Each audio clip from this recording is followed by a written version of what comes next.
पहले माफिया और बाहुबलियों से पाई पाई का हिसाब, अब बंद होगी मुस्लिम वोटों के नाम पर रेवड़ी की दुकान। बदले हुए परिवेश में नए निगमों में जिस प्रकार से परिवर्तन हो रहे हैं उसके माध्यम से कोई प्रपोजल हो सकता है, सरकार इस पर बेहतर निर्णय लेगी। पिछड़ों पे, दलितों पे, अल्पसंख्यकों पे जो कल्याण योजनाएं चलती हैं निगम द्वारा, निगम बनाए इसलिए जाते हैं कि ये योजनाओं का लाभ भी नीचे स्तर तक पहुंचे।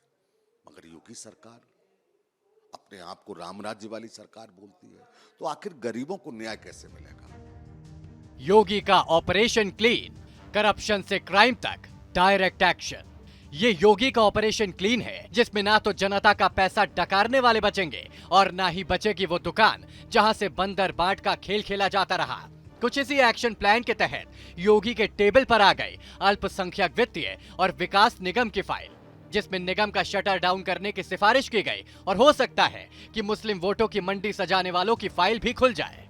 जिस यूपी में मदरसे सर्वे पर मुस्लिम राजनीति का ऐसा माहौल बना कि सर्वे को ओवैसी से लेकर समाजवादी पार्टी ने मिनी एनआरसी से जोड़ दिया, उसी यूपी में अल्पसंख्यक वित्तीय और विकास निगम पर माहौल बनने लगा।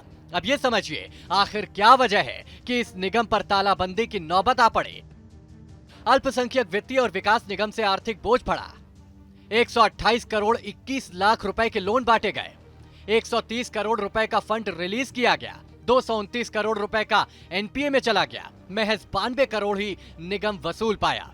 गरीब अल्पसंख्यक के हालात सुधारने और उन्हें आर्थिक संबल देने के मकसद से 1995 में इस निगम का गठन किया गया था, मगर 2007 आते आते निगम से जुड़ी तमाम योजनाएं बंद होती चली गई। आरोप लगे कि इसमें बंदरबाट भी हुई और अब योगी आदित्यनाथ के पास निगम को लेकर जो प्रस्ताव भेजा गया उसमें कहा गया कि इसकी जरूरत यूपी को नहीं है। इधर सीएम कार्यकाल फाइल पहुंची भी नहीं कि बीजेपी और कांग्रेस आमने सामने आ गए। बदले हुए परिवेश में नए निगमों में जिस प्रकार से परिवर्तन हो रहे हैं उसके माध्यम से कोई प्रपोजल हो सकता है, सरकार इस पर बेहतर निर्णय लेगी। पिछड़ों पे, दलितों पे, अल्पसंख्यकों पे जो कल्याण योजनाएं चलती हैं निगम द्वारा, निगम बनाए इसलिए जाते हैं कि ये योजनाओं का लाभ भी नीचे स्तर तक पहुंचे।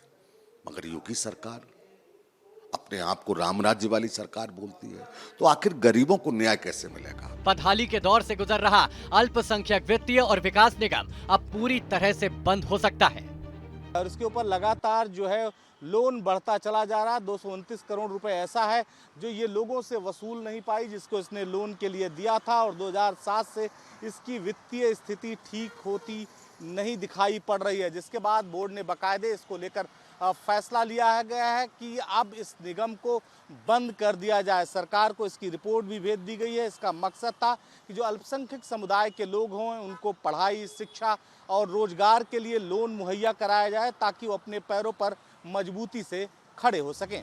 योगी राज में कानून का हंटर सिंगल डायरेक्शन में नहीं बल्कि यूपी को लूटने वाले बड़े बड़े बाहुबलियों के तहखाने भी खोदे जा रहे हैं। देखिए, लखनऊ के पौष इलाके गोमती नगर में ये बाहुबली अतीक अहमद का प्लॉट है, जिसे अटैच करने की तैयारी शुरू हो चुकी है। प्रयागराज से लेकर लखनऊ तक बम, बंदूक और सियासी रसूख पर अतीक ने जितनी भी प्रॉपर्टी बनाई, कानून के हंटर से कोई भी कोना छूटेगा नहीं। लखनऊ में अतीक अहमद की 30 करोड़ की अवैध संपत्ति जल्द कुर्क होगी। गोमती नगर के विजयखंड में 400 वर्ग मीटर जमीन है। भैंसोरा में करीब 51 बिस्वा जमीन है। सीतापुर रोड पर 8 करोड़ का बंगला कुर्क होगा।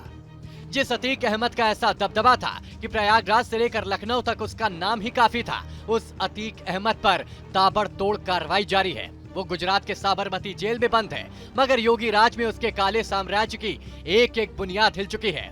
बाबा का बुलडोजर काम पर निकल चुका है।